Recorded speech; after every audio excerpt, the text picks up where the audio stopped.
is a no for Big Z. Hi everyone, how are you? Lauren Shehadi with you on this Monday for your fantasy BaseBrawl on CBSSports.com. Carlos Zambrano making his first start since getting an anti-inflammatory injection because of an aching shoulder, and I'd say he did it up big, pitching the first no-hitter for the Chicago Cubs in 36 years, en route to a 5-0 Sunday night victory over Houston.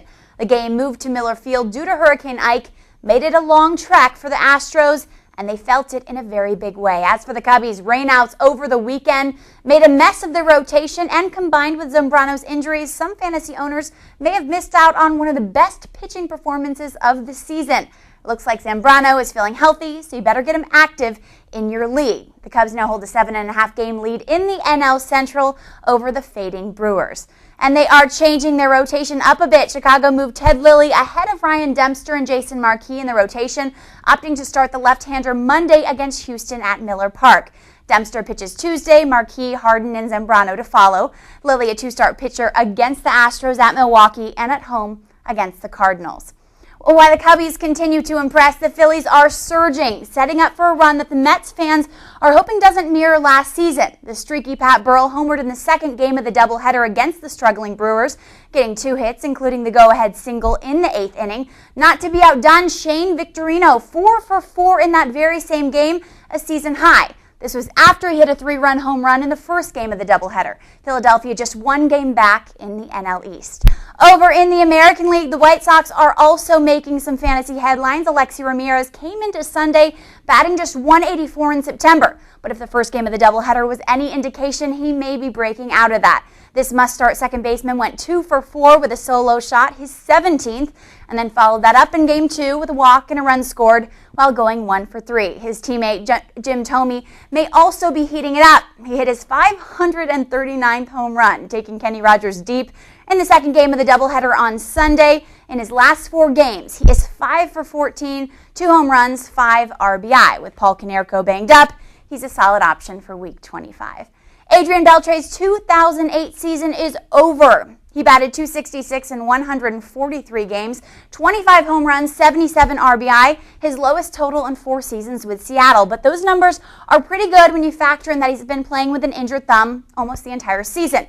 He's set to undergo surgery on his left thumb and left shoulder on Thursday. He played his best over the past few weeks, including back-to-back games that ended August and brought in September, where he went a combined 8 for 10 with 3 home runs and 6 RBI. At least he gave Mariner fans a little something to cheer about. Well, don't you move. Mack is coming up on the other side. He'll answer all your questions. You don't want to miss it.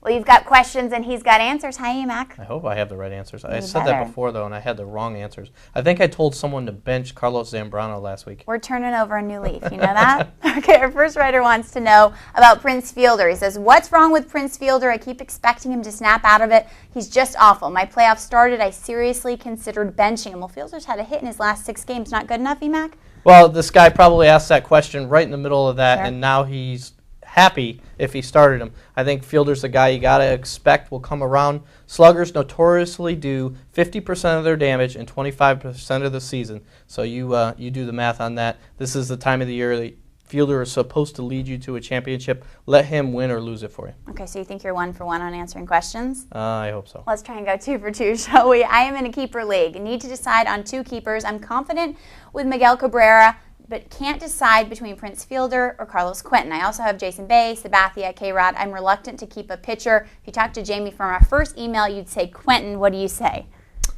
Yeah, I would say Quentin because, Fielder has been a little bit of a disappointing first-round player, and I think there's more depth at that position. Quentin is arguably the best outfielder and the #1 player at his position. So I think you can go with Quentin next year as a second-round keeper.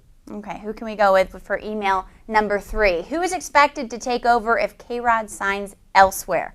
Can you replace him, really? No, you can't, but I think the Angels are going to find that they're going to need him once they see what he does in the postseason. They're probably going to re-sign him, but if they don't, Jose Arredondo, get that name down, a rookie this year, has been very good in middle relief. He could become the closer. He's kind of been on that projected path to become a closer. And then Scott Shields, if Arredondo doesn't work out, Shields can elevate from the setup man role to the closer role. But I think Shields, too, might be headed for free agency, so it could be Arredondo at this point. Okay, thanks, Mac. Thank you, and thank you for your time. Thanks for watching. We'll see you next week.